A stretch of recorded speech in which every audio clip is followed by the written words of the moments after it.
Los Corresponsales, un programa dedicado a observar la imagen que tiene México fuera de nuestras fronteras. Una conversación con los periodistas extranjeros que todos los días reportan sobre el país en los medios internacionales. El pasado 4 de julio, el presidente de la República Italiana, Sergio Mattarella, realizó una visita oficial en México.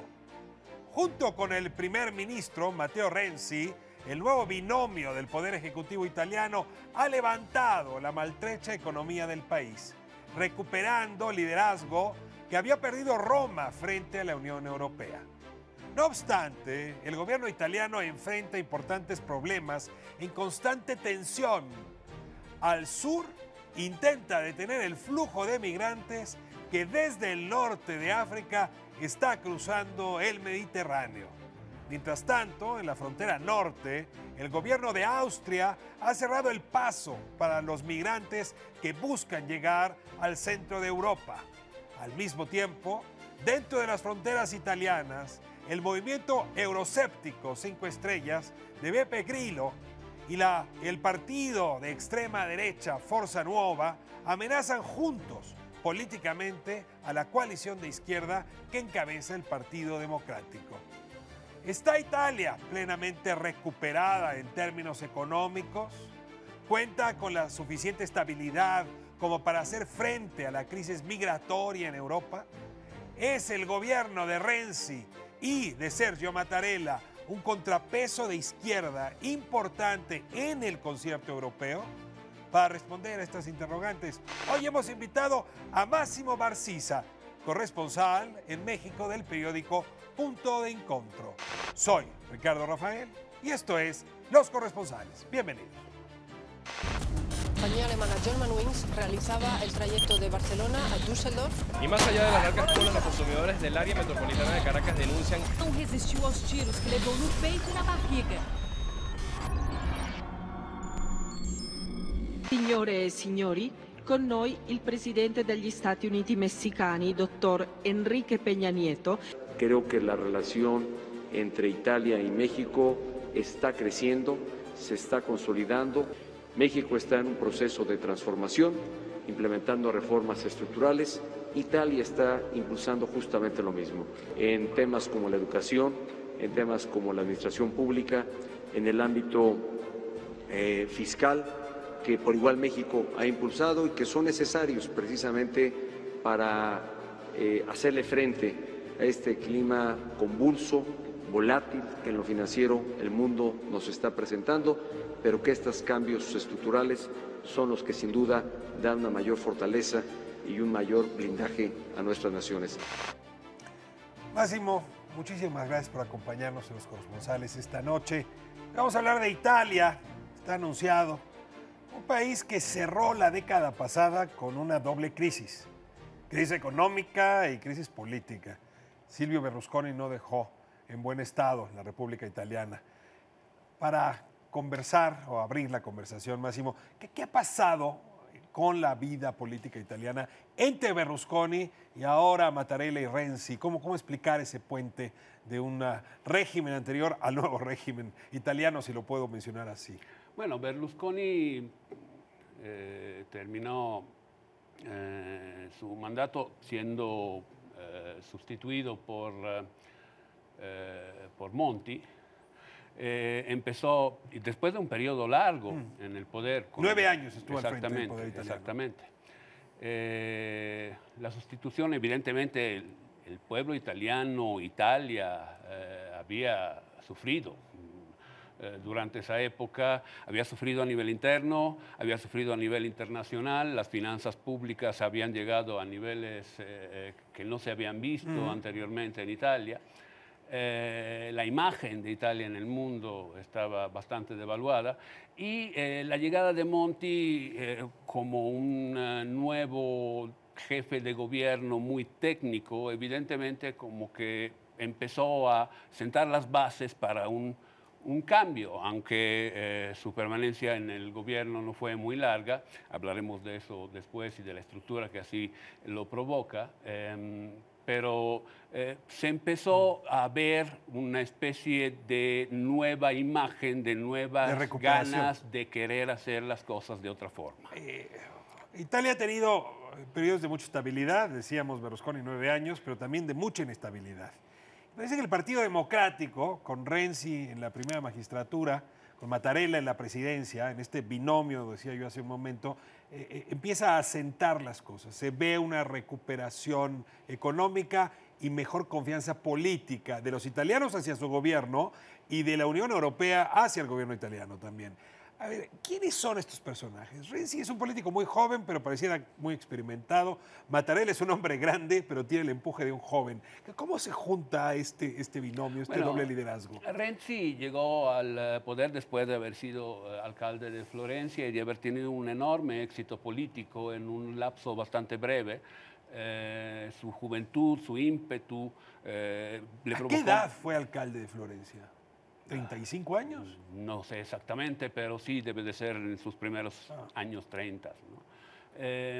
Y obtuvo un gran apoyo a nivel nacional de parte del Partido Democrático, pero también de parte del pueblo italiano, lo cual le permitió, ya una vez estando después de Monti Letta como primer ministro, empujar para que el propio partido lo quisiera sustituir como jefe del gobierno, ya estando Letta. Entonces dio, digamos, un cambio de poder interno dictado por la voluntad del Partido Democrático en Italia, que puso Renzi como primer ministro.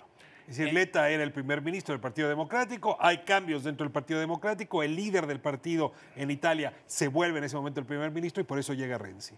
Exactamente, o sea, el Partido Democrático le dio la preferencia a Renzi para tomar el lugar de Letta como primer ministro.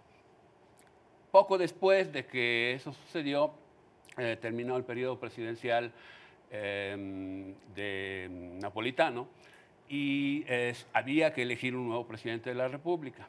Y Renzi fue el que provocó que entre los candidatos surgiera Sergio Mattarella. Sergio Mattarella es un hombre que viene de Sicilia. Exactamente. Tiene como tragedia en su vida la pérdida de su hermano. Haber perdido un hermano que fue gobernador de Sicilia y la mafia lo asesinó. Así es. Es un hombre en ese sentido vinculado con la lucha contra las mafias y la lucha contra la corrupción. Es emblemático en ese sentido la presidencia de Mattarella. Es correcto. Y recogió el consenso de las cámaras para la votación. Evidentemente. ¿Quién elige al presidente en Italia? Las cámaras. El Congreso. El Congreso. O sea, mientras el Congreso también elige al primer ministro. Bueno, no. El primer ministro el partido del primer ministro es votado. El jefe del partido se convierte normalmente en el primer ministro y el Congreso, el conjunto de la Cámara de Senadores y la Cámara de Diputados elige al presidente. Ahora, ¿por qué elige Renzi promover a un hombre mucho mayor que él? ¿Es un cálculo político, experiencia con juventud? Sí, no es tanto la edad, era la conveniencia de las posiciones políticas en ese momento. ¿Son muy distintos políticamente? No, yo creo que no lo son y tienen una excelente relación. Y precisamente por eso las influencias políticas que pudo ejercer Renzi apuntaron en su conveniencia a que se propusiera Sergio Mattarella. No fue el primero que se escogió, que se propuso. Hubo varios candidatos, confusión durante un breve periodo de tiempo hasta que Sergio Mattarella fue propuesto por Renzi y obtuvo los votos necesarios. La política italiana, como la de algunos otros países latinos, incluyo a México, está herida por la corrupción, por historias de corrupción. ¿Qué le dicen estos dos líderes políticos a la corrupción italiana? ¿Cómo han decidido enfrentarla? Insisten en que es la primera prioridad de sus mandatos. Sí, evidentemente. Tiene que haber una fuerte convicción de parte del gobierno y una fuerte imagen anticorrupción y que se tomen las medidas necesarias para que eso suceda. Y efectivamente creo que se está haciendo de parte del gobierno con la ayuda evidentemente del Poder Judicial.